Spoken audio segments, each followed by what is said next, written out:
கார்த்திகை தீபம் சீரியல்ல இன்னைக்கு என்ன நடக்க போகுதுன்னு பார்க்கலாம். வாங்க வீடியோக்குள்ள போலாம். சக்தி தீபாவை பார்த்து பத்திரமா ஆட்டோவில் உட்கார வைக்கிறாங்க. ஆட்டோக்காரன் நாங்கள் கொஞ்சம் ஹெல்ப் பண்ணுங்கங்கிறாங்க. ஆட்டோக்காரரும் ஹெல்ப் பண்ணுறாங்க. சக்தி பார்த்து பத்திரமா கூட்டிட்டு போயிட்டு வா அப்படின்னு சிஸ்டர் சொல்லி அனுப்புறாங்க. சரி சிஸ்டர் நான் போயிட்டு வரேன்ட்டு போகிறாங்க. சக்தி ஹாஸ்பிட்டலுக்கு போனதும் தீபாவுக்கு ட்ரீட்மெண்ட் கொடுக்குறாங்க. இவங்க தான் மலையிலேருந்து விழுந்துட்டாங்க. விழுந்ததுலேருந்து அவங்களுக்கு நினைவே இல்லை. ஒரு அம்மா தான் நம்ம ஹாஸ்பிட்டலில் கூட்டிகிட்டு வந்து சேர்த்துனாங்க. காய்ச்சல் பயங்கரமாக இருக்குது, குறையவே இல்லை, என்னென்னு பாருங்க டாக்டர்னு சொல்கிறாங்க. சக்தி நான் பார்க்குறேன்னு சொல்கிறாங்க டாக்டர். டாக்டர் அம்மா தீபாவை செக்அப் பண்ணுறாங்க. லேப்ல கொடுத்து இந்த ரிப்போர்ட் எல்லாம் எடுத்துட்டு வாங்கன்னு நர்ஸுகிட்ட கொடுத்து அனுப்புறாங்க. அவங்களும் போய் எல்லாம் எடுத்துட்டு வந்து கொடுக்குறாங்க. சக்தி பேஷண்ட் கொஞ்சம் கிரிட்டிக்கலாக தான் இருக்காங்க. இப்போதைக்கு இவங்க நினைவில்லாமல் வேற இருக்காங்க. ஹாஸ்பிட்டலில் வச்சு பார்க்கறது தான் சரியா இருக்கும், ஆசிரமத்தில் வச்சு பார்க்கறதெல்லாம் சரியா இருக்காதுங்கிறாங்க டாக்டர்மா.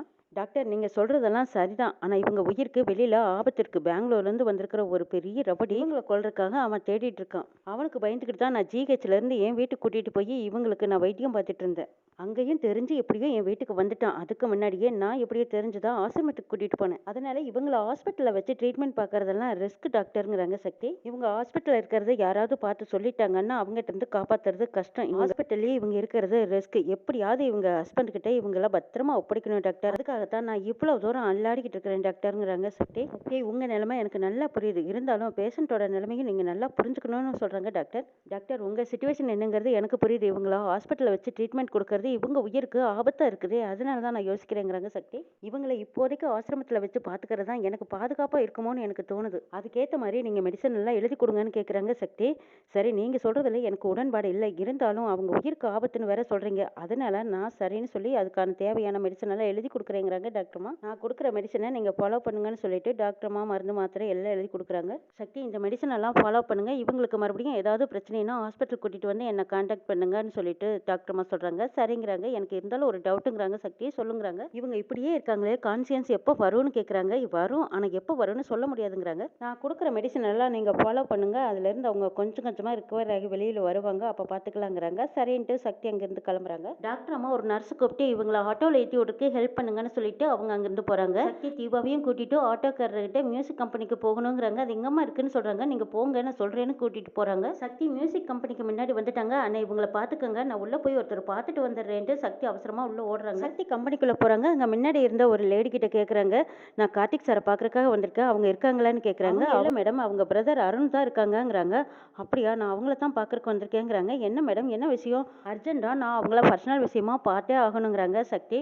ஓ அப்படியா, சரி இருங்க நான் அருண் சாருக்கு கால் பண்ணி கேட்குறேன்னு சொல்லி அந்த ஸ்டாப் அருணுக்கு கால் பண்ணுறாங்க. கார்த்திக் சாரை பார்க்கறதுக்காக ஒருத்தர் வந்திருக்காங்கன்னு சொல்கிறாங்க. ஓ அப்படியா, சரி இருங்க கொஞ்சம் நேரம் கழிச்சு பார்க்குறேங்கிறாங்க அருண். மேடம் வெயிட் பண்ணுங்க கூப்பிடுறேன்னு சொல்லியிருக்காங்கன்னு சொன்னதும் சரின்னு சக்தியும் அங்கே வெயிட் பண்ணிட்டு இருக்காங்க. கம்பெனிக்குள்ளே ஐஸ்வர்யா வராங்க. ஐஸ்வர்யா அருணை கோயிலுக்கு கூட்டிகிட்டு போகிறதுக்காக உள்ள வராங்க. வந்ததுமே அங்கே செக்யூரிட்டிகிட்ட பேசிட்டு இருக்காங்க, இங்கே பிஎன் கிட்ட பேசுகிறாங்க, இன்னொரு ஸ்டாப் கிட்ட பேசுகிறாங்க. ஐஸ்வர்யா வந்து பேசிட்டு இருக்கிறத சக்தி கவனிச்சுட்டாங்க. ஐயோ மறுபடியும் இந்த அம்மா இங்கே வந்துட்டாங்களே அப்படின்னு சொல்லிட்டு மேடம் ரெஸ்ட் ரூம் எங்கே இருக்குது அப்படின்னு கேட்குறாங்க அந்த ஸ்டாப் கிட்ட.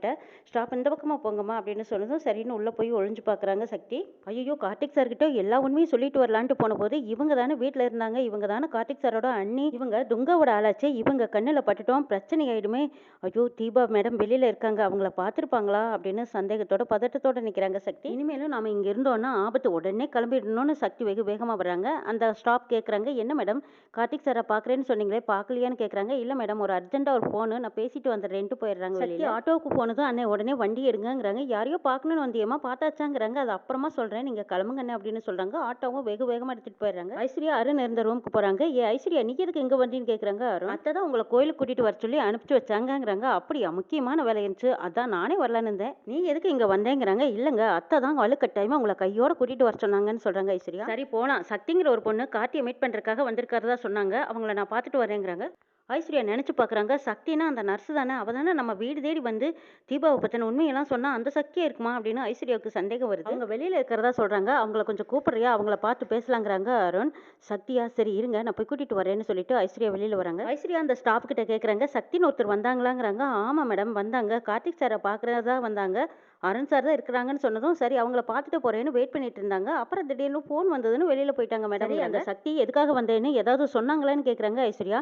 கேட்டேன் மேடம் ஏதோ பர்சனல்னு சொல்லிட்டாங்கங்கிறாங்க. சரி சிசிடிவியில் ரெக்கார்ட் ஆயிருக்குமல்ல, ஒரு நிமிஷம் அவங்கள காட்டுங்க நான் பார்க்குறேங்கிறாங்க ஐஸ்வர்யா. ஒரு நிமிஷம் இருங்க மேடம்னு சொல்லிட்டு அந்த ஸ்டாப் சிசிடிவியை எடுத்து ஆன் பண்ணி காட்டுறாங்க. சிசிடிவி கேமராவில் ஐஸ்வர்யா பார்த்துட்டு ஓ அந்த சக்தி இன்னைக்கு ஆஃபீஸ் வரைக்கும் வந்துட்டாளா, தீபாவை ஒப்படைக்கிறதுக்காக கார்த்தியை தேடி வந்திருக்கா, ஏன் தீபாவை காப்பாத்துறதுல இவ்வளவு ஆர்வமா இருக்கா, ஒன்றும் புரியலையேன்னு நினைக்கிறாங்க ஐஸ்வர்யா. இந்த விஷயத்தை எப்படியாவது துங்கா கிட்ட சொல்லி சீக்கிரமா அவளை மடக்கணும்னு நினைச்சிட்டு அந்த பக்கமா போறாங்க ஐஸ்வர்யா. ஐஸ்வர்யா துங்காவுக்கு ஃபோன் பண்றாங்க. சார் நான் ஐஸ்வர்யா பேசுறேன். அந்த சக்தி கீதாவை கூட்டிக்கிட்டு எங்க ஆபீஸ்க்கே வந்துட்டா சார். அநேகமா கீதா ஆட்டோவில் தான் இருப்பாங்க. சக்தியும் கீதாவும் ஆட்டோவில் தான் போயிட்டு இருக்காங்க. அநேகமா எங்க ஆபீஸ் பக்கமா தான் போயிட்டு இருப்பாங்க. நீங்க உடனே கிளம்பி போனீங்கன்னா அவளை பிடிச்சிடலாங்கிறாங்க. நானும் அந்த வழியா தான் போயிட்டு இருக்கேன். நான் இன்னைக்கு பிடிக்காம விட மாட்டேன்னு சொல்லிட்டு துங்கா போனை கட் பண்றாங்க. டேய் அந்த நர்ஸ்காரியும் கீதாவும் ஆட்டோவில் தான் இங்கே தான் எங்கேயோ சுத்திட்டு இருக்காங்க. சீக்கிரமா அவங்கள மடக்கி பிடிக்கணும்டா.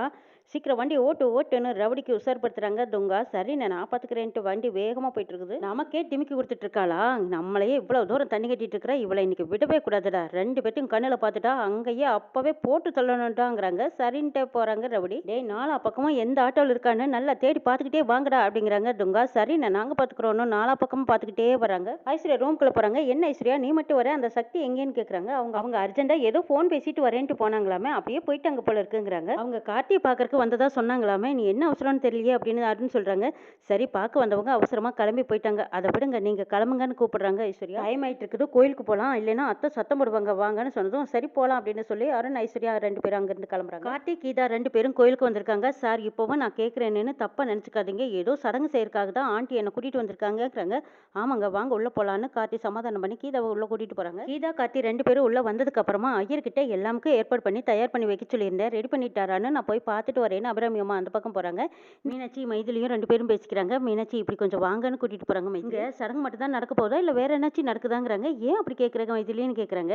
இல்ல கார்த்தி தீபாவையும் கூட்டிட்டு வந்தா கூட போதும், ஆனா நம்ம எல்லாத்தையும் கூட்டிட்டு வந்திருக்காங்களே அதுதான் சந்தேகமா இருக்குதுங்கிறாங்க மைதிலி. சடங்கு முடிஞ்சதும் கல்யாணத்தை எப்ப வச்சுக்கலாம்னு ஐயர்கிட்ட போய் கேட்டுட்டு வர போயிருக்காங்கன்னு சொல்லி சமாளிக்கிறாங்க மீனாட்சி. துங்கா ஆளுங்களோட அங்கங்க சுத்தி பார்த்துட்டே வராங்க. டேய் சுத்தி முத்தியும் பாருங்கடா, கண்ணுல எங்கேயாச்சும் மாற்றாலான்னு பாருங்க அப்படின்னு சொல்லிட்டு அந்த ஆட்டோக்கு பின்னாடியே வெகு வேகமா வந்துட்டு இருக்காங்க.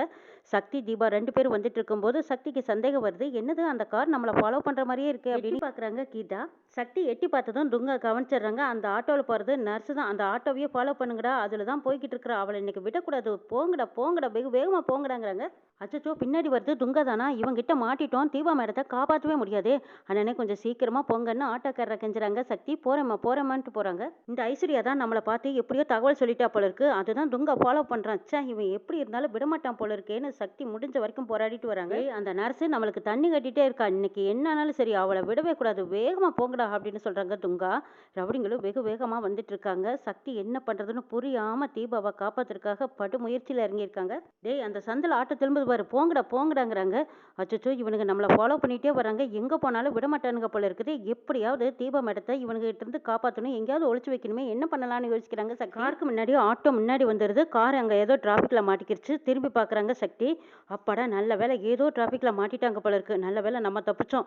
அண்ணே அங்க ஒரு கோயில் தெரியுது பாருங்க, அந்த இடத்துக்கு ஆட்டோவை நிறுத்துங்கிறாங்க சக்தி. சரிமாங்கிறாங்க ஆட்டோக்காரரு. கார்த்தி அபிராமியம்மா அவங்க குடும்பத்தோட வந்திருக்கிற அதே கோயிலுக்கு தான் இப்ப சக்தியும் தீபாவை கூட்டிட்டு வந்திருக்காங்க. ஆட்டோக்காரர் உதவியால தீபாவை அப்படியே அவங்க தோள் மேல தூக்கி போட்டுக்கிட்டு ஆட்டோக்காரர் கோயிலுக்குள்ள கூட்டிட்டு வராங்க. சக்தியும் கூடவே ஓடி வராங்க. கோயிலுக்குள்ள கார்த்தியும் அதே இடத்துல தான் நின்னுட்டு இருக்காங்க. இவங்க பின்னாடி அந்த பக்கமா ஆட்டோக்காரர் உதவியோட தீபாவை உள்ள கூட்டிட்டு போறாங்க சக்தி. கார்த்தி இப்போ வாச்சும் தீபாவை பாக்குறதுக்கு வாய்ப்பு இருக்குமான்னு நம்ம நாளை எபிசோட்ல பார்க்கலாம்.